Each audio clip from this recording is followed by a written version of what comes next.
আমরা আসছি সিলেটের আম্বারখানা এরিয়াতে, আম্বারখানা মোড়ে আসছি আমরা। দেখবো যে এই মোড়ের জ্যাম কেমন। আমি আর আমার ভাই আসছি, সিদ্দিক ভাই।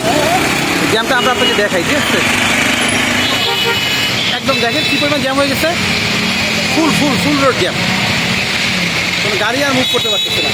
এই পাশ থেকে জ্যাম, এটা জ্যাম, এই এই এই একটা শুধু বাকি আছে। মানে এখানে জ্যামে আটকা খেলে আধা ঘন্টা 1 ঘন্টা সেই জ্যাম হবে না।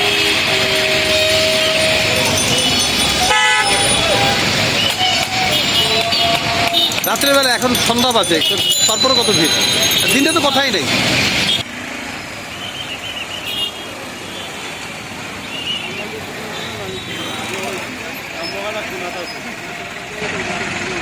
এখানে না থাকলে না দেখলে এই দৃশ্য বোঝা যাবে না যে কী পরিমাণ একটা পুরো শহরের এই জায়গাটাই মূল জ্যামের জায়গা।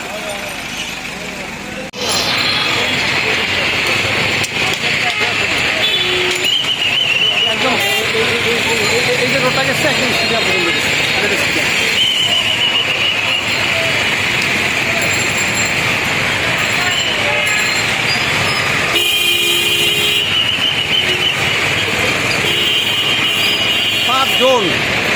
পাঁচজন ট্রাফিক মিলে কন্ট্রোল করতেছে।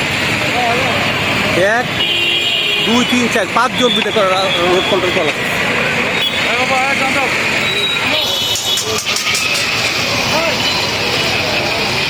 6 জন ওই মাথায় একজন, 6 জন। মানে এইটুকু জায়গায় 10 জনের উপর ট্রাফিক লাগছে কন্ট্রোল করার।